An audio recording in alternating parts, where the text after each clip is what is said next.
on today, guys? Welcome back to the channel. I want to start with some firearm safety, let you know that this firearm is clear. There's no magazine, no ammo in the chamber. Today we're going to talk about the Glock 19 and how you obtain one in Massachusetts, and what are some of your options as far as maybe building your own or purchasing one. Everybody knows the Glock 19. Everybody knows it's proven, it's tried and true. Law enforcement uses it. There's some militaries that use it. I think our military switched over to the SIG M17, M18 platform. But everybody knows that this 9mm pistol is tried and true. This thing will work for you when you need it to. In Massachusetts, you cannot buy a brand new Glock 19 or any Glock for that matter. Something happened years ago where Springfield Armory, which is based in Massachusetts, said if you're going to start selling Glocks in Massachusetts, then we're going to move our factory. The state didn't want to lose that revenue.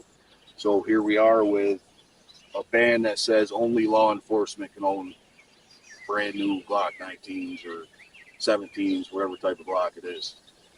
So the way that you would go about buying a Glock in Massachusetts is you have to buy a pre-1994 Glock, which is 30 years old now. I'm sure you can find some good ones that are going to run. The problem is all the gun stores around here are charging Gen 5 Glock prices for 30-year-old handguns. In this case, I was able to go to my local gun store and I bought just the frame. They had a stripped down frame they sold to me as an other. Did a background check for it because it's still considered a firearm. No trigger mechanism, anything like that. And did the background check, got that. This cost me about $129. The reason I did that is I could have bought a Polymer 80 or something similar, but then it's not serialized. And I wanted to be able to carry this firearm in the event that I need it. I have my CCW, and I like to carry a firearm with me whenever I can. So the reason I decided to go with the factory Glock frame is for that serial number. That way I could go online, register it once it's capable of firing, and be able to carry this thing daily. So some of the options you have to get one of these is check your local gun stores, see if you can find just a Glock frame. Because if you have a Polymer 80 and it's not serialized, if you're carrying that thing daily and a cop stops you, the first thing they're going to want to do is run the serial number on the firearm. And now you're stuck in a situation where you have an unserialized firearm. How do you prove that it's yours? Whether you have the license to carry or not, law enforcement isn't necessarily going to know whose firearm it is. So if you can find one of these Glock frames at your local gun store, that's the way I would do it. Next thing you're going to want to do is what I did is I went on that same Polymer 80 website and I ordered the whole parts kit. Got the slide, all the internals, everything, barrel, mailed right to me, to my house. It was about $300 after shipping.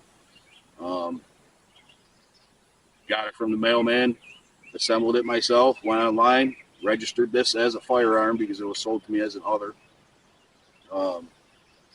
Once it was registered, I had a 30-year-old Glock frame with a brand new slide, internals, everything. So this is pretty much a brand new firearm other than the plastic.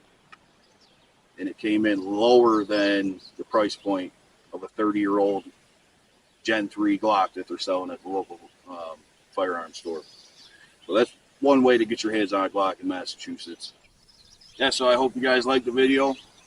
Before we close this off, we're going to put some lead down range, give you an idea how this thing shoots. Let me put my hearing protection on, and we'll get right into it. Got 10 rounds of Winchester white box, 115 grain full metal jacket. Here we go.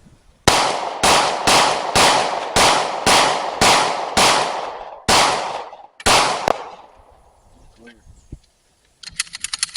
Awesome. It's always fun shooting a Glock. If you guys are interested in more content like this, be sure to like and subscribe. And thanks for watching. Have a good day.